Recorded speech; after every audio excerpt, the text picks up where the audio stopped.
solution in our community for the betterment of the health of all of us. So, the biggest reduction budget-wise in proposed at this point for this year in the environmental office, if you will, was a big, like 18% budget reduction. I know you're new to you don't have the history from being on the council past terms, but I'm simply saying that I believe that this is an issue that, especially right now on August 10th, and what's been going on the last weeks, months, and how the weather and all the impacts of climate change and the environment are starting to cause damage property-wise, but mainly to our human health. So, in terms of the video, which was excellent about priority and values, priority and values, and it was also number 2, I think, in the mayor's kind of strategy list. Yet it's got a significant budget reduction, so those things don't align. I heard the statement about the water department capital expense, so maybe we need to look at the operating piece only and see where that's going. But it's an area of our city where, if anything, we've got to do more, because what's going on with our environment is becoming more and more harmful to citizens in every corner of our city. And so I'm simply here to try and raise that issue, hoping that over this process that goes on for the next couple of months, we can make sure we're doing all we can to invest in the environmental aspects of our city, because it affects, it's not a niche problem, it's an every Dallasite problem. Yep. And we got to get going with that. I think people are maybe feeling a little more urgency now with this heat thing. It's just crazy, and the winter storms we're now having, and the temperatures, it's just, you know, it ain't the same place anymore, and I'm from here. So, I just think that needs to get higher level of attention and correspondingly resources, whether it's money, personnel, collaborations throughout the city departments, because that's another big part of the environmental aspect, is the way it does a lot of collaboration and connection to a lot of operational parts of the city, like the Parks Department and whatever else.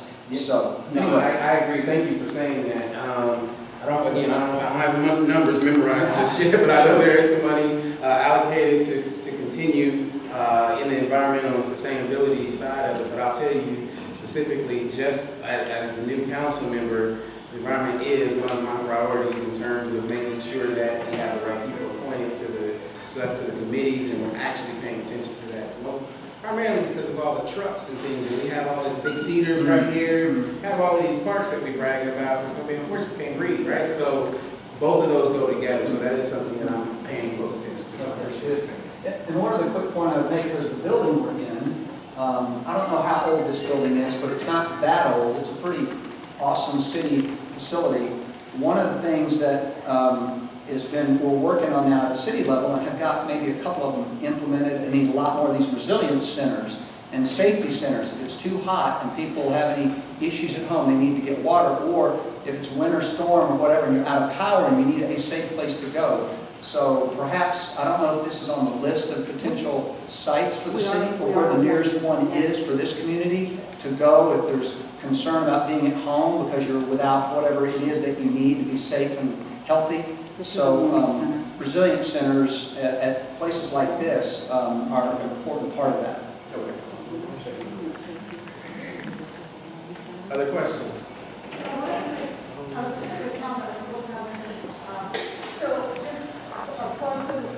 Staff up front. It is a great facility, but the floor needs to be fixed. So I'm putting this plug to the people that want to know how to get the floor fixed at the rec center. But the other thing, the person that's passionate about this isn't here, so I'm just going to throw it out there now that you're here. Station 12 is right there. In the past, Chief, there was a police officer that was stationed out of there, so we always mock that up. If you drive by there, you will notice, likely to know it's an ambulance, and it is not fully staffed. So God forbid if any of us have a heart attack tonight, not only is the substation, Southwest substation, wherever there, our closest ambulance that is staffed, not the pretty equipment, is likely, over in your neighborhood, is likely, I think it's station 50. If there's one single call in this area, when seconds count. So as Chief has indicated, they're looking at boundaries. There is somebody in the neighborhood who's extremely passionate, and I'll give a nod to, I see a Dallas Fire Rescue, if I've not represented it correctly, that is advocating for that. And the older I get, if when I get shot, if I don't get killed completely, and the police don't come for me, I at least want that, that resuscitation, so that makes. I don't want you to get shot, okay? Chief Artist, the fire chief is here tonight, and so he's got some comments. Yes, that ambulance is staffed every day now. We started a program called our Single Function Paramedic Program. We just graduated our first recruits out of that program. And so that ambulance is staffed 12 hours every day. Of course, we're looking at doing that more throughout the city. And so you do have an ambulance here that is staffed only for this area of town. But we're also looking at efficiencies throughout our programs to help us deliver better services. There's a number, this station is one of the stations we're looking at as possibly expanding down in the future. So as we look further into the future, those are some of the things that we have to take into account, as well as the growing potential for the preserve over here. Today we had a 12-acre fire, and so we're working that. And so having this station, this may become our next wildland station because of that. And so we're looking at all of those, trying to make sure that we're looking towards the future, as well as expanding our footprint in this area. So if the medical emergency is during the day, we're covered. And thank you for that. Just one other thing that I want to mention, based on something you said, and again, you can correct me, is 20 years ago when I called the ambulance, I had two ambulances showed up, City of Dallas and Duncanville. Then Duncanville is fed up with that, and there are no LIs anymore in Duncanville because, they're tired of, the absolute number of calls on that. So I just throw that out when people are mentioning MOAs. I think it makes sense, but they're tired. We have regional MOAs with Cedar Hill also to deliver services out here. Duncanville does not have the capacity to help anymore because they've lost a number of their paramedics, basically. And so what we're trying to do is make sure we have the resources out here that we're able to deliver to our citizens. Right now, they're saying that they just understaffed, like everybody else, like the Chief Garcia was saying. And I would expect when there are those one-off situations that we Right. had, and we have particularly need a lot of resources. Right. That's when they should step in. They should not have to step in at real cost. No, we're talking with them about that. And that right now, they just don't have the resources, they say, to help. They're down a number of paramedics. They're even borrowing from Lancaster. You'll see, sometimes we fill in for them because they have no ambulances. And so it's a growing problem. The part that I want the city to hear is, not only are they not providing those services, but they also need to make up for what Duncanville used to provide us. Because it's a double down in that. It's always been their duty to supply it, right? Right. No, we can't rely on Duncanville because Duncanville's fire department is not big enough. We provide mutual aid to them to help them with their structural fires as well as EMS supply. What has happened in the past is now they say they don't have enough resources or personnel to help us. And so we established our own ambulance out here for 12 hours every day to make sure there is a service out here, as well as we have a mutual aid agreement with Cedar Hill and all of the surrounding cities around, even Grand Prairie, to make sure anytime a call comes in, we try to send the closest piece of equipment to make sure they're able to make that call, as well as our other stations. We pay attention to that. If we see that ambulance is out, we rotate we have a computed dispatch center. They watch that and they start moving equipment around to make sure our response times are not too prolonged. I really appreciate that. So tell me what happens when it's not those 12 hours. Are we getting it from Cedar Hill? We have paramedics that are stationed at Station 12 all the time. On all of our fire engines, there is a paramedic on all of them. And we make sure definitive care happens when they first arrive.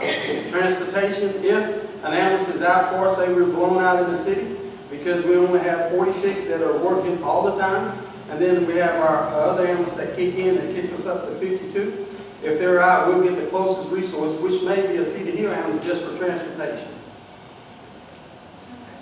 You guys need anything from us? We love your support. We love how you support our stations, as well as we're thankful for what the city manager gives us as a fire department to continue to provide great service.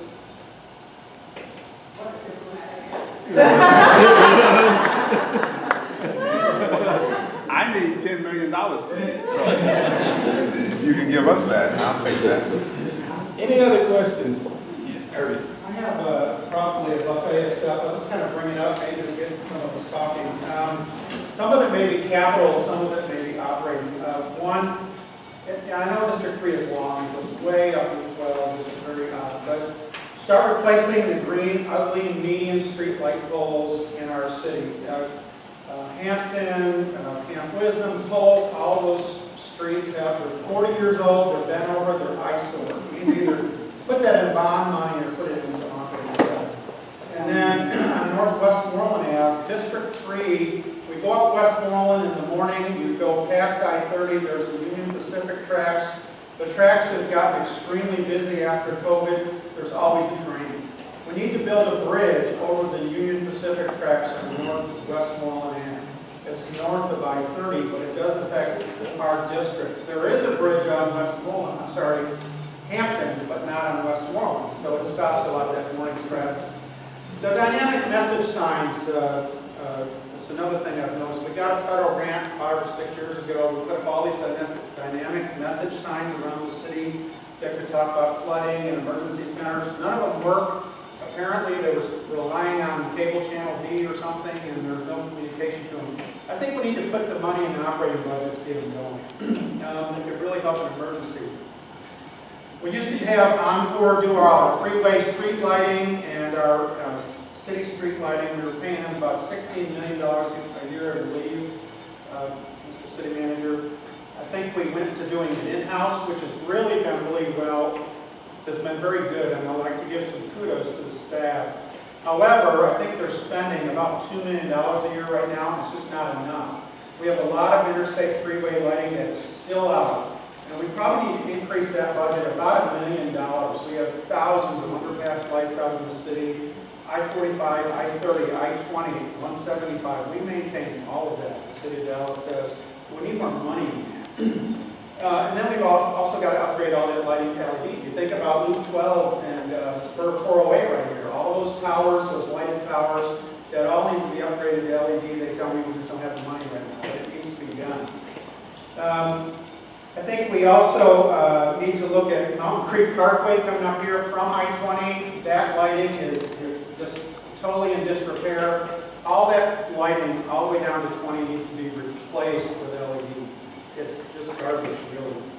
I think our district, I think our city needs to start looking into senior centers. I think that kind of goes back to some stuff that some people were talking about. We use WellMed as a partner, but it's just not the same. They close and they have closing out. They're not open all the time. It's not something we own as a community. And if you go look at Frisco and McKinney and all these people that have true senior centers that are resources for the community, it's a great asset. And I think that's something we could think about. And to be honest with you, we've been looking at that hospital on Southampton Road. That might be a place to maybe do some type of homeless, hospice type thing and merge it with a senior center. Maybe get some other groups in there and use these facilities.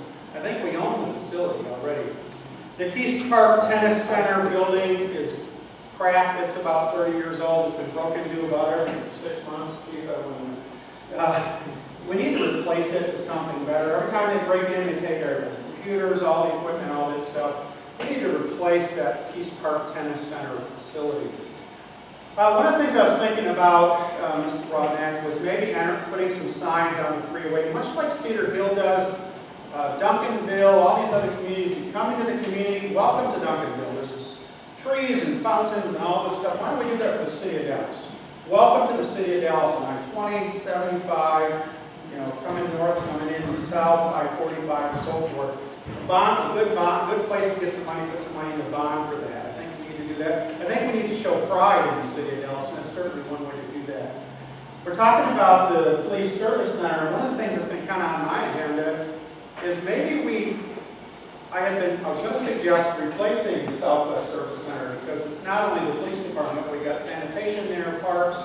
That building is 40 years old. I used to work for the city 17 years ago, and at that time it was a dump. And now it's even older. Maybe instead of just replacing the Southwest Service Center, maybe move it within the district.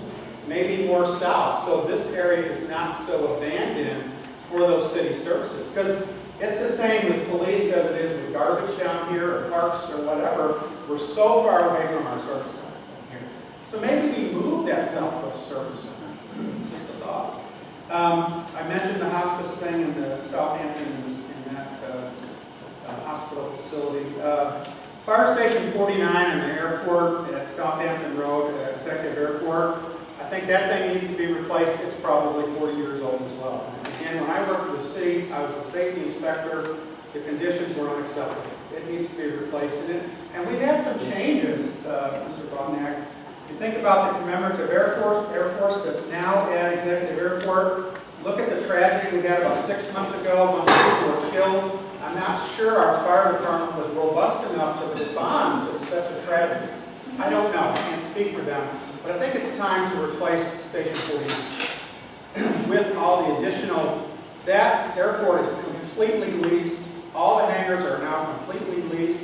And we have the commemorative airport there. I think we need some more resources for our fire department there. We need to replace that facility.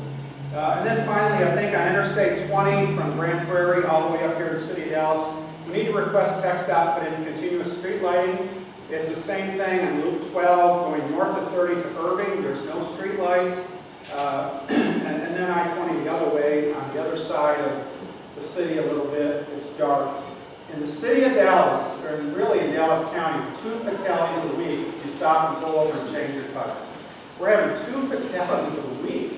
We've got to make sure that all our freeways are lighted. It's just, and 50% of the accidents are at nighttime.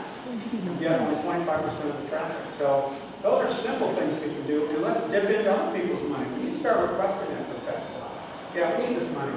TxDOT has a $100 billion UTP program.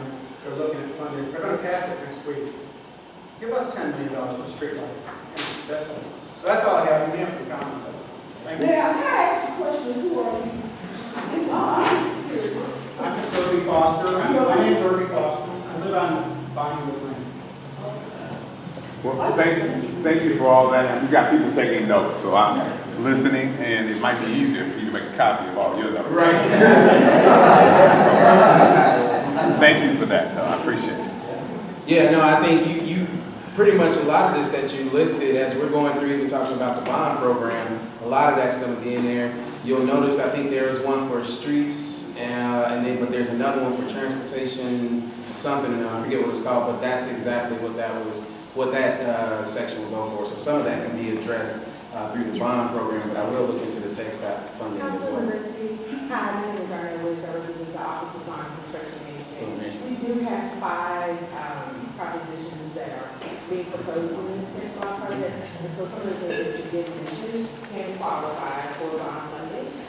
So it is too late to add as a resident through our online form projects, but you can send it to Councilman Zarin's office, and we will receive that from his office, and we can pass it on to the Community Bond Task Force. At this time, the Community Bond Task Force is preparing to finalize their recommendations to provide to the city manager, which will go to him in September. And so if you do have any additional items. Probably the biggest dollar issue is at Southwest Service Center. I mean, I don't know if the plans are to replace it, but I know we've done some of the other service centers. And ours has not been done. I think it's one of the original facilities. And so I'm sure that's probably $15 million. We can work with Councilman Grace about this to ensure that that project is included in their consideration. That would help the policing issue down here by moving that facility. Great ideas, and we're going to somebody take a picture of your notes for us. But I mean, to your comments, particularly around senior centers, I think that's been a conversation of our city council. I'm not sure it's come up during the bond program, but I think scale is something that I think, when you start to talk about other cities, even Grand Prairie and others, I think this city, if you were talking about true state-of-the-art senior centers, probably needs about 3 or 4 of those in all quadrants of our city to be able to really have an impact on senior engagement. As it relates to fire stations, I would tell you 40 years is great, but we got some that are 100 years old, so they would probably come a lot further than that, and the chief wanted to say something about it. Just renovated Station 49, we spent over $200,000 just doing the inside. And as far as our response time, at that particular incident, we had water on the fire within 30 seconds after the crash. The community Air Force was very expressatory on how excited they were that we were there. But we work with them all the time on those type of incidents. We're one of the only airports that have a full crash there for a non-index airport. And so we're thankful to have that there because that's how we draw people in because of the fire services at that particular location. We appreciate everything you guys do. So glad the chief and them are here. Thank you. Thanks, chief. Other questions? Yes, ma'am. Okay, so there's only one thing, but there's two things I really want, and I've wanted them for a really long time. And I've talked to the chief the last time he was out here, and I talked to Casey Thomas, and I've talked to your office. At the intersection of Mountain Creek Parkway and Eagle Ford, we have people that do the donuts. They do the donuts. And so they came out and they put out these little, I call them city, and it rhymes with that. So the city bumps. The city bumps. They put out city bumps. But the city bumps aren't continuous. So what happens is now it is the job of the people that do the circles to miss the city bumps. And so there's circles and circles and circles. All we need, I mean, it would take nothing. They came and they repaired the street in front of my house and didn't even have a hole in it. All we need to do is come out and put an asterisk. That's all it needs. It needs from corner to corner and down the middle each way, an asterisk, and that will stop them dead in their tracks, and we won't have to see it. You drove right over it while you came from 20. It's horrible. Like it's constant, and it's like it's the one thing. It's my one. It's the mountain I will die on to get these things across, because it's. I mean, I looked on the Amazon. You can buy those little city things. You can get like 20 of them for $20. They're not expensive. It's not a big thing. It would take those dudes that work at the city like no time at all just to come and slap those things on that intersection and be done with it. And then I could die a happy woman knowing I got one thing that I wanted. That's all I want. So we want to keep you around, so we're not. It's such a simple thing. And I've asked and I've asked and I've asked and I've asked. And so now in front of all these people, I'm begging one more time, can we please have an asterisk across the intersection of Mountain Creek Parkway and Eagle Ford to stop? There's somebody from Public Works here. Are you gonna write that down? Write that down. And And okay. it needs to be an asterisk. If you drive down there, you can see it. You can see Eagle Ford and Mountain Creek Parkway. So Mountain Creek Parkway and Eagle Ford. It's right at the corner of Prayer Mountain. Anybody that lives out here and they drive past that intersection, they see those circles on that cement, and it's ugly and it's horrible. It looks like we have bad people that live out here that do bad things, and that represents our community out there, those circles do. And they try to do it here at this one at Park in the Woods, but they figured out that that was a fireman's place over there, and so they're not as bad. You can see them in front of us too, but not as bad. And you might as well add Mountain Creek Parkway and Camp Wisdom. Yeah, you'll see them. If you For drive the same down there review. today, all you have to do is just drive and you can see them. You can see how they try to miss them. Yep. Like, it's a game. It is a game. It is a game. And I'll tell you, we've had some wonderful meetings, and Renee is here, and she can talk about some of the things. Given everything that's happening with Big Cedars, I'm paying close attention to really that Eagle Ford, Mountain Creek, Camp Wisdom, that really all of those intersections. We've had some conversations with Harmony. I know there's a couple of code violations, so we're trying to clean that corner up over there. We are aware of some of the activity that's happening both on the street and down in the Big Cedars area. So we are talking about some strategies for that. So I don't know if you want to just talk a little bit about some of the things we're working on there. Big Cedars? Yes. Okay, hi.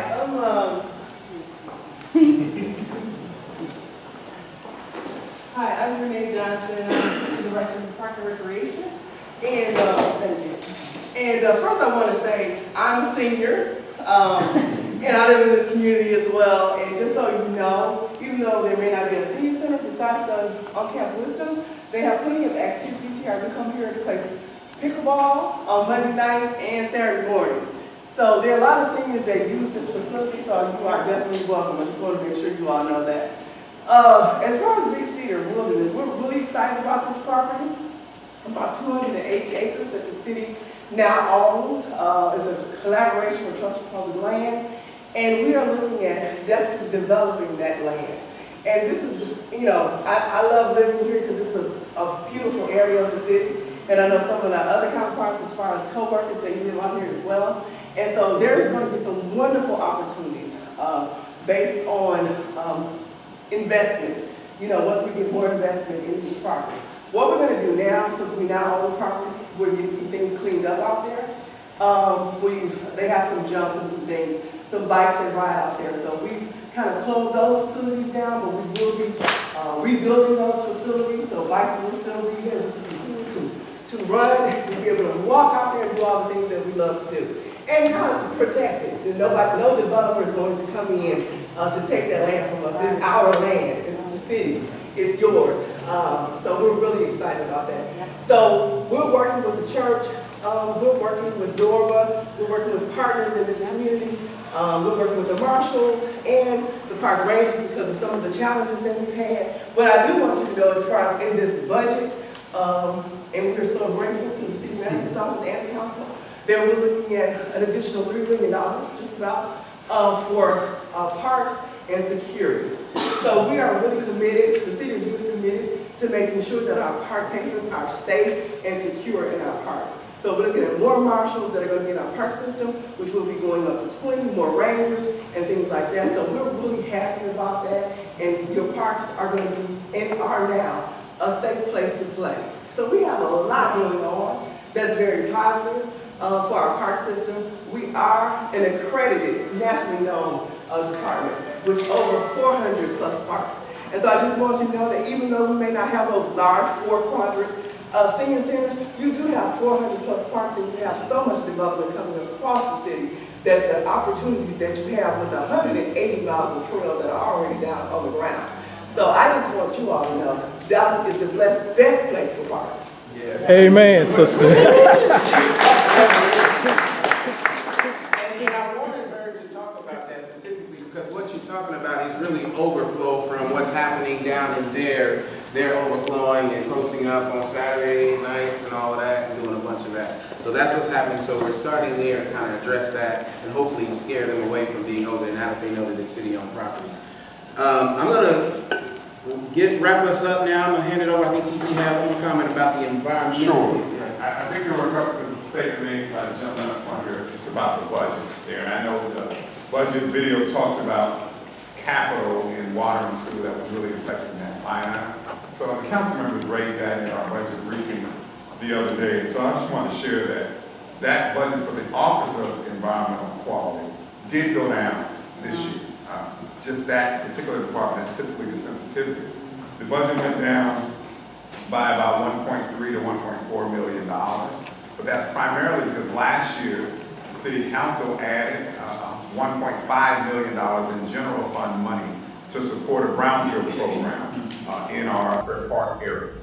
This year, that money came out, and it was actually put back in from a federal grant.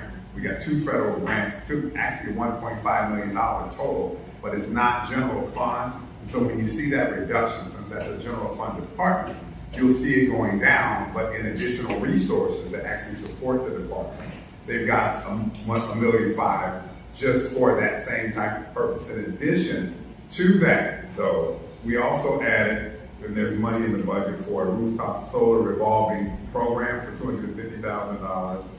Save Water, Nothing Can Replace It campaign to really promote us saving water, at about $500,000. A rebate and incentive-based program to promote water conservation, $1.1 million. A multimedia outreach and education, which is something the council wanted to get out to really broadcast what we're doing around our CCAP and to get more people engaged in trying to help us with our environmental issues. That's funded at $500,000.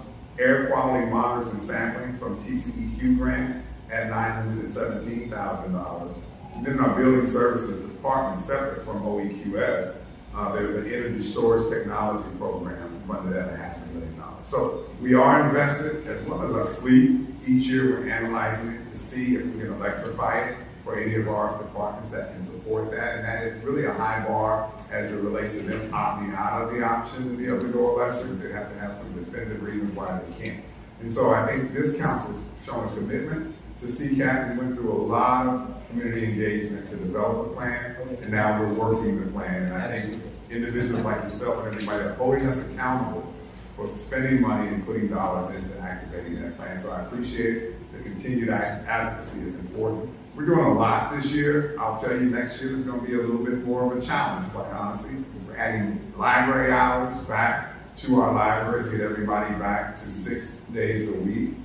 And I think we actually added 2 positions, one in parks and one in the libraries, actually dedicated to senior programming, to actually work in our centers to really activate those things for our seniors. And the council member mentioned the strategic plan and needs assessment for seniors. We did fund a $250,000 needs assessment, as well as hire somebody specifically to work with our Senior Affairs Commission and out and partner with AARP and others to really help us better focus our senior efforts. So that is intentional this year, and I think hopefully there will be some discussion at some point around the senior center, at least 1 or 2 to get us started. At the level, as I hear, of the summit and all these places, I still have to go visit that facility. I'm not a senior yet, but they very, very close. Yes, sir. Yeah, will you quickly speak to, of course I haven't studied the budget yet, but quickly speak to code enforcement and whether they've lost any people or any money has been increased to be invested in there? Yes, so there What was should an we look for? increase in code enforcement. They didn't lose any people. They would probably run me out of town quicker than they tried.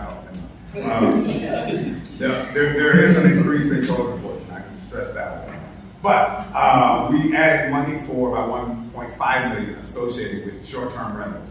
That was an add. We added a proactive graffiti abatement team of 6 people in code enforcement to actually proactively go out and help us with graffiti. And I do believe that may be all the new ads, but they did not suffer any reductions this year in their budget whatsoever. Last year we added quite a bit to really help them and partner with our Office of Home Solutions and the Parks and Rec Department as it related to cleaning up and getting after proactively cleaning up under our underpasses and some of the encampment related activities that are happening. So they're focused there as well. So, right. Well, listen, I think the council member will come and close us out, but at least from my perspective, I want to thank our team again for showing up. If you got any questions, I know they are going to kill me for this. They'll be around for a few minutes. They'll answer those questions, but they probably have families too that want to get home.